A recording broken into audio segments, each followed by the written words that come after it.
कल सुबह ही किसी ने याद दिलाने के लिए मेरी कॉन्स्टिट्यूएंसी से एक हमारी वरिष्ठ कार्यकर्ता है जिनकी उम्र 80 है, उन्होंने एक व्हाट्सएप भेजा था। उन्होंने कहा अमित जरूर बोलना।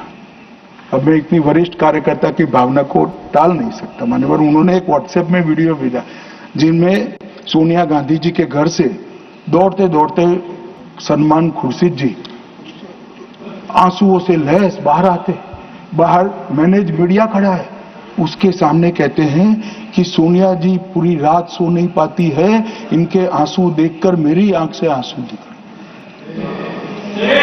ठीक है भाई, किस लिए आंसू बहाए? बाटला हाउस में वो पाकिस्तान प्रेरित आतंकवादी मारे गए उसके लिए। अरे सोनिया जी, आंसू बहाना था तो बाटला हाउस एनकाउंटर में जो मोहन शर्मा शहीद हुआ इसके लिए बहाते हैं। आप किसको प्रोटेक्ट करते? मतलब वोट बैंक का एक खेल। मुझे पूछते रहे साहब 90 दिन तक भाग गए भाग गए भाग गए, आप क्या कर रहे हो? 25 दिन हो गए, 35 दिन हो गए, 40 दिन हो गए, सिंदूर इसका जवाब नहीं, आतंकवादी कहां गए? चलो भाई, ये तो भाजपा सरकार सेना ने ठोक दिया, सीआरपीएफ ने ठोक दिया, हो गया हमारे काम। अब मैं पूछना चाहता हूं, दाऊद इब्राहिम जिसने मुंबई में सीरियल धमाके गए, किसके राज में भागे मान्यवर? कांग्रेस के राज में। सैयद सलाउद्दीन किसके राज में भागा?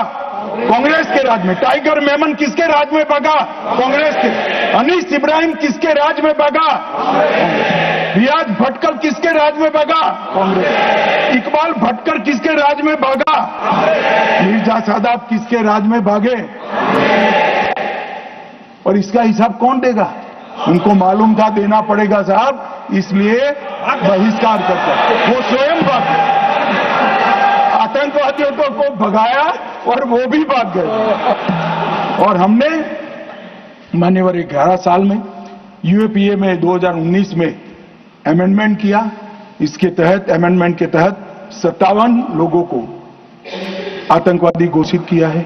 एनआईए का अमेंडमेंट किया, देश के बाहर जांच करने के हमने अधिकार लिए।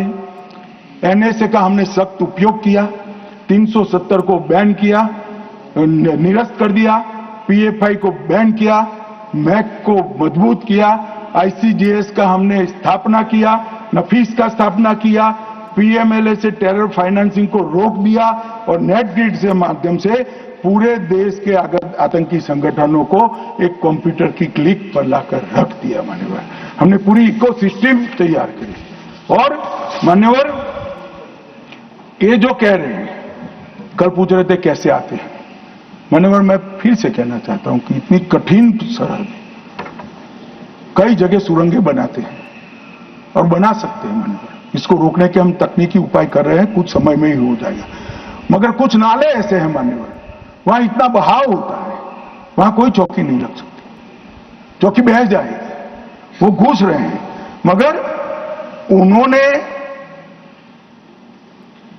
क्या स्टैंड लिया? राहुल गांधी ने कहा जब 2011 में हमला हुआ, उन्होंने कहा सभी आतंकी हमलों को रोकना संभव नहीं है। जवाहरलाल नेहरू ने कहा घुसपैठियों को कोई रोक ही नहीं सकता।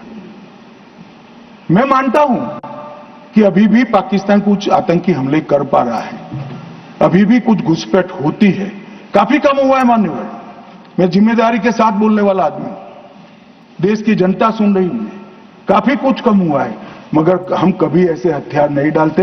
मैं आज सदन के सामने कहना चाहता हूं, घुसपैठ और आतंकवादी घटनाओं को समाप्त करने के लिए नरेंद्र मोदी सरकार कृत निश्चयी दृढ़ता के साथ हमारा मान्यवर।